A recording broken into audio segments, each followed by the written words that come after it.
다윗은 오직 하나님의 사랑만을 믿었어요. 신뢰했어요. 그리고 결국 믿음대로 됐어요. 주일 예배 설교를 시작하겠습니다. 나는 오직 주의 사랑을 의지하여 싸우니라는 제목으로 시편 13편의 말씀을 선포하겠습니다. 여호와여 어느 때까지니이까? 나를 영원히 잊으시나이까? 주의 얼굴을 나에게서 어느 때까지 숨기시겠나이까? 나의 영혼이 번민하고 종일토록 마음에 근심하기를 어느 때까지 하오며 내 원수가 나를 치며 자랑하기를 어느 때까지 하리이까? 여호와 내 하나님이여 나를 생각하사 응답하시고 나의 눈을 밝히소서. 두렵건대 내가 사망의 잠을 잘까 하오며 두렵건대 나의 원수가 이르기를 내가 그를 이겼다 할까 하오며 내가 흔들릴 때에 나의 대적들이 기뻐할까 하나이다. 나는 오직 주의 사랑을 의지하여 싸우니 나의 마음은 주의 구원을 기뻐하리이다. 내가 여호와를 찬송하리니 이는 주께서 내게 은덕을 베푸심이로다. 표제어는 성가 대장에게 다윗의 시라고 되어 있어요. 어떤 케이스인지에 대한 구체적인 설명은 없지만 시를 읽어보면 나쁜 놈들은 잘 나가고 신실한 사람들은 박해받는 답답한 상황이 계속되고 있는 상황 같아요. 오늘은 5절에 나오는 표현 나는 오직 주의 사랑을 의지하여 싸우니라는 제목으로 말씀을 전하겠습니다. 여호와여 어느 때까지니이까? 나를 영원히 잊으시나이까? 주의 얼굴을 나에게서 어느 때까지 숨기시겠나이까? 어느 때까지? 히브리어 원문에는 이 단어가 제일 먼저 나와요. 그리고 1절에 2번, 2절에 2번, 도합 4번 나와요. 짧은 구절에 how long, 어느 때까지 이 말이 자주 등장한다는 건 지쳤다는 얘기예요. 인내심이 바닥을 드러냈어요. 무엇에 대한 인내심이죠? 나를 영원히 잊으시나이까? 주의 얼굴을 나에게서 숨기시겠나이까? 이 두 표현으로 봐서 다윗은 하나님의 행동을 기다렸는데 하나님께서 아무런 행동도 취하지 않으신 거예요. 이 정도로 못된 놈들이 활개치고 다닌다면 하나님께서 혼내주실 법도 한데 아무런 일도 일어나지 않아요. 나의 영혼이 번민하고 종일토록 마음에 근심하기를 어느 때까지 하오며 내 원수가 나를 치며 자랑하기를 어느 때까지 하리이까? 여기서도 어느 때까지가 2번 나와요. 나의 영혼이 번민하고 종일토록 마음에 근심하기를과 내 원수가 나를 치며 자랑하기를이 대비되고 있어요. 하나님이 악을 벌주시지 않으시니까 나는 찌그러지고 원수는 기세등등해 하고 있어요. 여호와 내 하나님이여 나를 생각하사 응답하시고 나의 눈을 밝히소서. 두렵건대 내가 사망의 잠을 잘까 하오며 두렵건대 나의 원수가 이르기를 내가 그를 이겼다 할까 하오며 내가 흔들릴 때에 나의 대적들이 기뻐할까 하나이다. 나는 하나님의 응답을 기다리다 죽을 것 같고 원수는 이겼다고 환호성 칠 것 같아요. 근데 내 기도에 응답해 달라면서 다윗이 나의 눈을 밝히소서 그래요. 깨닫게 해달라는 얘기인데요. 이유가 뭘까요? 두렵건대 내가 사망의 잠을 잘까 하오며 그랬어요. 내가 깨닫지 못하면 죽을까봐 두렵대요. 믿음의 사람은 믿어야 살아요. 하나님이 내 편이라는 확신만 있으면 어려움을 견딜 수 있어요. 근데 세상 돌아가는 거 보니까 하나님이 살아계신지도 의문이 들 정도예요. 그만큼 세상에 악이 판치고 있고 희망이 보이질 않아요. 이 난국을 어떻게 타개해 나가야 할까요? 나는 오직 주의 사랑을 의지하여 싸우니 나의 마음은 주의 구원을 기뻐하리이다.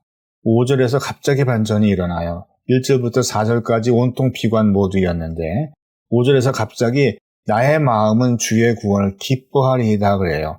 동사의 시제가 미래예요. 아직 구원해 주신 건 아니지만 앞으로 구원해 주실 걸 믿는 거예요. 어떻게 모든 희망이 다 끊어진 상황에서 다윗은 하나님이 구원해 주실 것을 믿을 수 있었을까요? 나는 오직 주의 사랑을 의지하여 싸우니 이게 바로 실말이에요. 하나님의 사랑을 의지했대요. 의지하여 싸우니의 히브리어 동사 시제가 완료형이에요. 계속적 용법이에요. 다윗은 하나님의 사랑을 한 번 믿은 게 아니라 계속 믿어온 거예요. 바로 여기에 다윗의 강점이 있어요. 다윗도 사람인데 실망할 때가 왜 없겠어요? 상황이 안 좋고 답답한 상황이 계속되면 당연 흔들리죠. 근데 다윗이 그런 영적 위기를 돌파하는 비결을 갖고 있었는데 그건 바로 하나님의 사랑을 지속적으로 신뢰해 온 거예요. 근데 헤세드, 하나님의 사랑은 영어로 steadfast love, 변함없는 사랑이거든요. 하나님의 사랑도 지속적인 사랑이에요. 다윗을 향한 하나님의 사랑도 지속적이고 하나님의 사랑에 대한 다윗의 신뢰도 지속적이에요. 사도 바울이 그랬어요. 누가 우리를 그리스도의 사랑에서 끊으리요? 환난이나 곤고나 박해나 기근이나 적신이나 위험이나 칼이랴. 그러나 이 모든 일에 우리를 사랑하시는 이로 말미암아 우리가 넉넉히 이기느니라. 높음이나 깊음이나 다른 어떤 피조물이라도 우리를 우리 주 그리스도 예수 안에 있는 하나님의 사랑에서 끊을 수 없으리라. 이 세상 그 어떤 존재도 세력도 우리에 대한 하나님의 사랑을 끊어낼 수 없다는 거예요. 이 하나님의 사랑의 강력함을 사도 바울은 예수님을 통해 깨달았고 1000년 전 다윗은 예수님 없이도 깨닫고 삶 속에 적용하고 있었으니 다윗이 얼마나 대단한 거예요. 또한 헤세드는 unfailing love, 결코 실패하지 않는 사랑으로 번역되기도 해요. 우리의 사랑은 실패할 수 있어요. 하지만 하나님의 사랑은 결코 실패하는 법이 없어요. 세상은 하나님의 사랑을 절대 못 이겨요. 그 절대 사랑을 다윗이 꼭 붙든 거예요. 그러니 세상 어느 누가 다윗을 이길 수 있겠어요? 내가 여호와를 찬송하리니 이는 주께서 내게 은덕을 베푸심이로다. 내가 여호와를 찬송하리니 다윗이 찬송할 거래요. 아직 이기기 전인데 상황은 하나도 안 달라졌는데 영적으로는 이미 이긴 게 믿어진 거예요. 왜? 어떻게? 이는 주께서 내게 은덕을 베푸심이로다. 가말, to have dealt fully with, 충분히 베풀어 오셨도다라는 뜻이에요. 근데 이 동사의 시제도 완료, 계속적 용법이에요. 하나님이 내게 지금까지 은혜를 충분히 계속적으로 베풀어 오셨어요. 지속적으로 쉬지 않고 은혜를 베풀어 오신 거예요. 그러니 난 이 믿음의 레이스를 끝까지 달릴 수 있어요. 나는 선한 싸움을 싸우고 나의 달려갈 길을 마치고 믿음을 지켰으니 바울도 믿음의 레이스를 끝까지 달렸대요. 그 비결이 뭐냐?